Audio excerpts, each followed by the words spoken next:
Okay, this is a picture of Dylan when we were in Romania.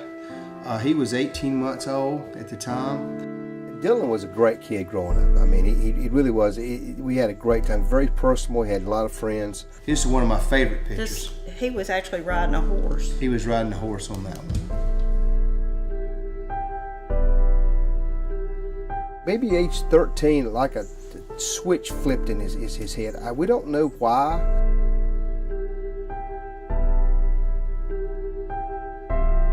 And so we searched the house, and sure enough, they found some stolen property. Not anything life-changing, maybe a couple of pairs of boots and a used iPhone. So it was just stupid, kiddish, just a really childish thing to do. Unless you've seen your child with handcuffs on and being let out, it's a horrible thing.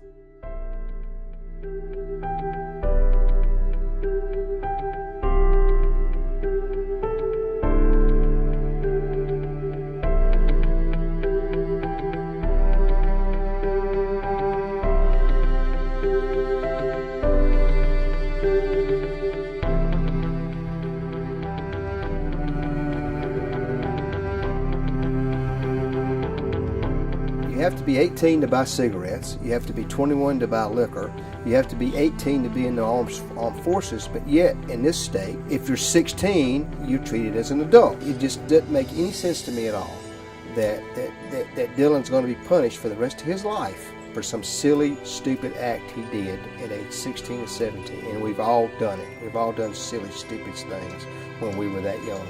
And to be penalized the rest of your life is just not fair.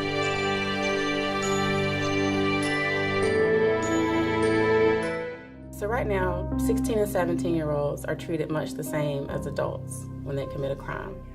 They can be arrested and placed in an adult jail where they are subject to physical and sexual violence by adult inmates.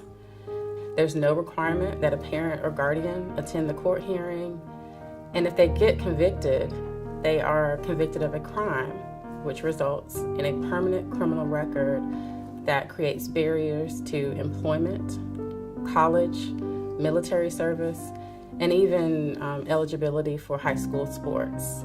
I think people can understand it if you're not too far removed and have blocked out your teenage years. You understand, for most people, we are walking free by the grace of God in a lot of cases, because it could have happened to any of us. We certainly know that young people's decision-making and ability and capacity to contemplate the consequences, that's pretty underdeveloped. Those are the kinds of things that can really contribute to a bad decision and a moment that really can affect a lifetime for a young person.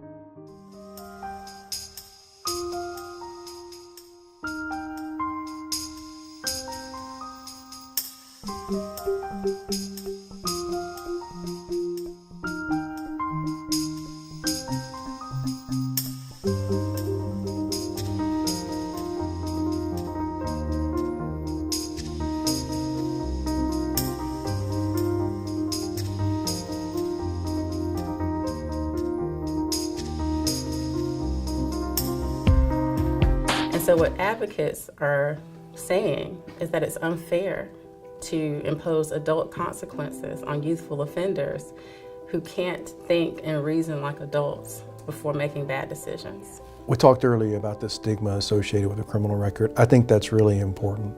I think it can't help but influence the mindset and the belief of that young person that they may not be able to thrive and make it in the world if they have to carry that record around with them. With the adult system, which is basically punishment, it just puts you in, you serve your time, and you're out. You haven't moderated your behavior. If anything, in too many cases, you come out a better criminal than you went in. Dylan has been in prison now for several years, in and out. So no, he has not graduated from high school. He's got a ninth grade education.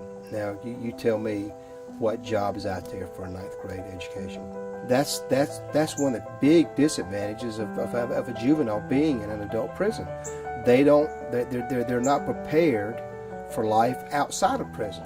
So what we're doing by putting kids in prison that young it's just a recipe for failure.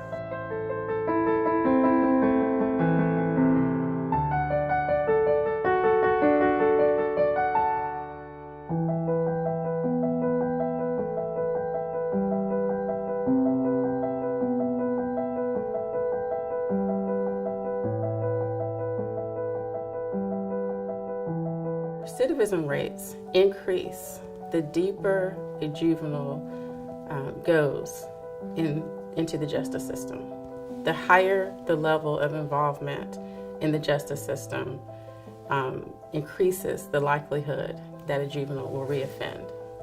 Right there, I think you have the most compelling argument of all. We want accountability, but we also want to modify behaviors, and we want to modify behaviors in the most positive and forward-thinking way we can. And I think the data suggests that the juvenile system helps us achieve that.